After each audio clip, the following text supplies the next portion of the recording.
Washington Tehran ইতিবাচক আলোচনার দাবি ট্রাম্পের, যুদ্ধবন্ধে মরিয়া মার্কিন সরকার, বলছে ইরান। যুক্তরাষ্ট্র সফরের নেতানিয়াহু। ইউরোপ জুড়ে তীব্র তাপপ্রবাহ, ফ্রান্স ও স্পেন ইতিহাসের ভয়াবহতম দাবানল, বাস্তুচ্যুত লাখো মানুষ।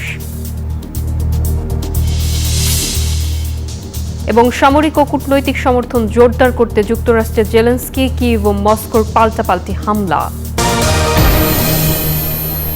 স্বাগত গ্লোবাল টাইমে। বিশ্বের নানা প্রান্তের খবর নিয়ে আপনাদের সঙ্গে আছে আমি নাফিসা জামান। দেখছিলেন শিরোনামগুলো। মধ্যপ্রাচ্য পরিস্থিতি নিয়ে এখন চলছে বহুমুখী মেরুকরণ। একদিকে মার্কিন প্রেসিডেন্ট ডোনাল্ড ট্রাম্প জানিয়েছেন তেহরানের সাথে অত্যন্ত বন্ধুত্বপূর্ণ আলোচনা হচ্ছে ওয়াশিংটনের, তবে আলোচনা ব্যর্থ হলে আবারও চালানো হবে হামলা। অন্যদিকে ইরান স্পষ্ট করে দিয়েছে চলমান এই সংঘাতের সমাপ্তি কখন ঘটবে তা যুক্তরাষ্ট্রকে কোনোভাবেই নির্ধারণ করতে দেওয়া হবে না। এর মাঝে গুরুত্বপূর্ণ সফরে যুক্তরাষ্ট্রে পৌঁছেছেন ইসরায়েলি প্রধানমন্ত্রী নেতানিয়াহু। ইরানের সাথে বর্তমানে চমৎকার ও বন্ধুত্বপূর্ণ আলোচনা চলছে যুক্তরাষ্ট্রের। মিশিগানের এক সমাবেশে এমনটাই দাবি করলেন ডোনাল্ড ট্রাম্প। তবে মার্কিন প্রেসিডেন্ট এও স্পষ্ট করেছেন দীর্ঘমেয়াদী কোনো আলোচনার জন্য তিনি মোটেও প্রস্তুত নন। কূটনীতি ব্যর্থ হলে ইরানে ফের কড়া সামরিক হামলা চালানোর হুঁশিয়ারিও দিয়েছেন ট্রাম্প। অন্যদিকে ইরানের দাবি যুক্তরাষ্ট্র এই যুদ্ধ থেকে সম্মানজনকভাবে বেরিয়ে আসার পথ খুঁজছে। তেহরানের কড়া বার্তা, এই যুদ্ধের ভাগ্য বা সমাপ্তি কোনোভাবেই ওয়াশিংটনকে নির্ধারণ করতে দেওয়া হবে না। গত ফেব্রুয়ারির পর প্রথমবারের মতো ট্রাম্পের সাথে বৈঠক করতে ওয়াশিংটন ডিসিতে পৌঁছেছেন ইসরায়েলের প্রধানমন্ত্রী বেনিয়ামিন নেতানিয়াহু। দুই নেতার এবারের শীর্ষ বৈঠকে মূলত ইরানের বিরুদ্ধে চলমান যুদ্ধ পরিস্থিতি পাবে সবচেয়ে বেশি গুরুত্ব।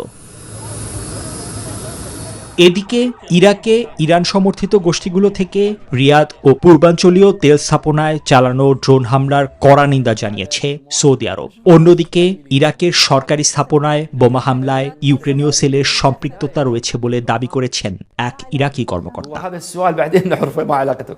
এরই মধ্যে জাতিসংঘের মানবাধিকার বিষয়ক হাই কমিশনার ভলকার তুর্ক জানিয়েছেন লেবাননে ইসরায়েল আন্তর্জাতিক আইন লঙ্ঘন করেছে। এর মধ্যে কিছু ঘটনা যুদ্ধাপরাধের সমতুল্য হতে পারে বলেও প্রমাণ পেয়েছে তার দপ্তর। নিবির আমিন, নিউজ 24। ইউরোপ জুড়ে চরম ভাবাপন্ন আবহাওয়া ও তীব্র তাপপ্রবাহের কারণে ভয়াবহ দাবানলে পড়ছে ফ্রান্স ও স্পেন। এই দুই দেশের বনাঞ্চলের লাখ লাখ হেক্টর জমি পুড়ে এরই মধ্যে ছাই হয়ে গেছে। সর্বগ্রাসী এই আগুন থেকে বাঁচতে নিরাপদ আশ্রয়ে সরে গেছেন 3 লাখেরও বেশি সাধারণ মানুষ। আগুন নেভাতে এবং পরিস্থিতি পুরোপুরি নিয়ন্ত্রণে আনতে দিনরাত এক করে প্রতিনিয়ত লড়াই চালিয়ে যাচ্ছেন অকুতোভয় দমকল কর্মীরা।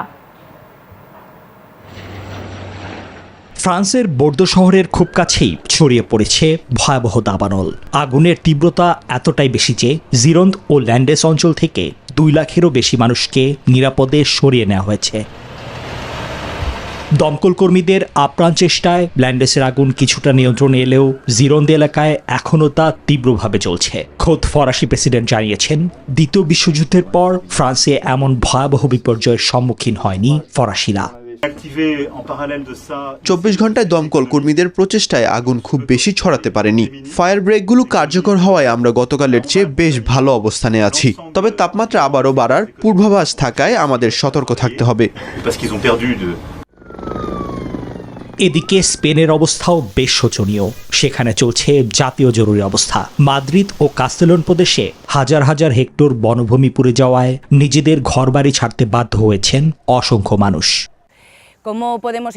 তীব্র গরম ও দাহ্য পদার্থের কারণে আগুন নেভানোর কাজ ক্রমশ জটিল হয়ে উঠছে। দাবানল লোকালয়ের কাছাকাছি চলে আসায় অগ্নি নির্বাপনের পাশাপাশি সাধারণ মানুষকে সরিয়ে নেওয়ার মতো বাড়তি চাপও সামলাতে হচ্ছে। মূলত জলবায়ু পরিবর্তনের নেতিবাচক প্রভাবেই দাবানলের এমন ভয়াবহতা দেখছে গোটা ইউরোপ। দ্রুত কার্যকরী পদক্ষেপ না নিলে আগামীতে আরও প্রকট আকার ধারণ করতে পারে এই সংকট। নিবির আমিন, নিউজ 24। ইউক্রেনের পূর্বাঞ্চলে রাশিয়ার হামলায় অন্তত 7 জন নিহত এবং 20 জনের বেশি আহত হয়েছেন। এর মধ্যে সামরিক ও কূটনৈতিক সমর্থন জোরদার করতে যুক্তরাষ্ট্র সফরে গেছেন ইউক্রেনের প্রেসিডেন্ট ভলোদিমির জেলেনস্কি। হোয়াইট হাউসে প্রেসিডেন্ট ডোনাল্ড ট্রাম্প ও মার্কিন সিনেট সদস্যদের সঙ্গে তার বৈঠকের কথা রয়েছে। একই সাথে রাশিয়ার বিরুদ্ধে নতুন কঠোর নিষেধাজ্ঞা নিয়ে মার্কিন সিনেটে হতে পারে ভোটাভুটি। ইরান ও ইউক্রেন যুদ্ধ যখন নতুন করে আন্তর্জাতিক রাজনীতির কেন্দ্রবিন্দুতে, তখন সহায়তার খোঁজে যুক্তরাষ্ট্র সফরে গেছেন ইউক্রেনের প্রেসিডেন্ট ভলোদিমির জেলেনস্কি। মঙ্গলবার হোয়াইট হাউসে মার্কিন প্রেসিডেন্ট ডোনাল্ড ট্রাম্পের সঙ্গে তার এই গুরুত্বপূর্ণ বৈঠক অনুষ্ঠিত হওয়ার কথা রয়েছে। ওয়াশিংটন সফরের অংশ হিসেবে প্রয়াত মার্কিন সিনেটর লিন্ডসে গ্রাহামের শেষকৃত্যেও যোগ দেবেন জেলেনস্কি। বার্তা সংস্থা রয়টার্স জানিয়েছে, সেখানে মার্কিন সিনেট সদস্যদের সঙ্গেও তার বৈঠক হওয়ার কথা রয়েছে।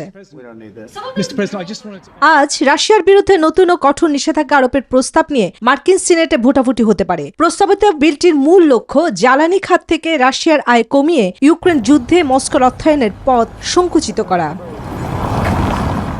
মার্কিন সিনেটরের ওই বিলটিতে রাশিয়ার পাশাপাশি ইরানের উপরও নিষেধাজ্ঞা প্রস্তাব যুক্ত করার উদ্যোগ নিয়েছেন ট্রাম্প, যাকে স্বাগত জানিয়েছেন জেলেনস্কি।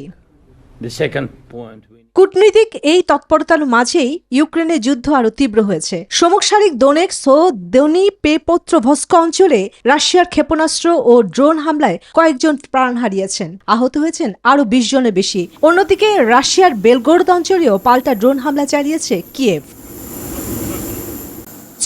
চন্দ্রা, নিউজ 24। নতুন করে আন্দোলনের হুঁশিয়ারি দেওয়ার কয়েক ঘন্টার মধ্যেই বড় সিদ্ধান্ত নিয়েছে ভারতের বিহার ও আসাম রাজ্য সরকার।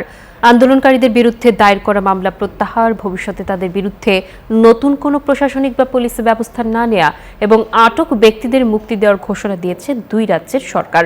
মঙ্গলবার দিবাগত রাতে আন্দোলনকারী সংগঠনের নেতাদের সঙ্গে কেন্দ্রীয় সরকারের প্রতিনিধিদের বৈঠকে বিহার ও আসাম সরকারের জারি করা প্রজ্ঞাপনের কপি উপস্থাপন করা হয়।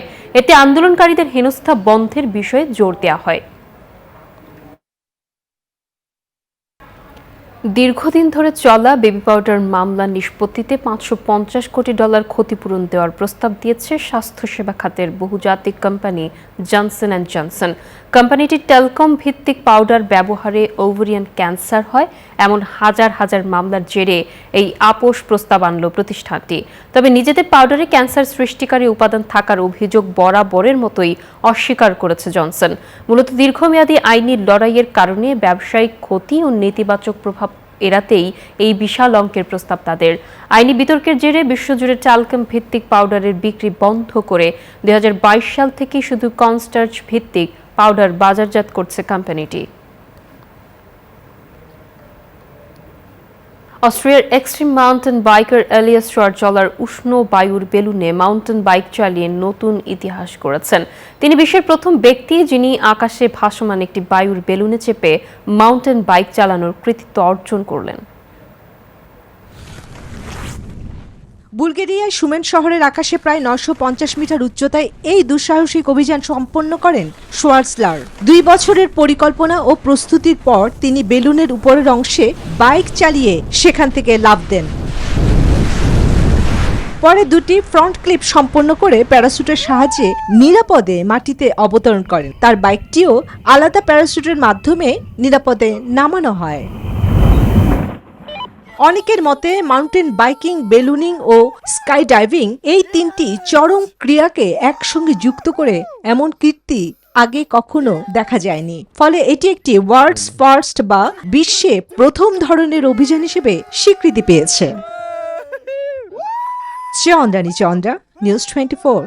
আর এই ছিল গ্লোবাল টাইমের এখনকার আয়োজনে। এতক্ষণ সঙ্গে থাকার জন্য সবাইকে ধন্যবাদ।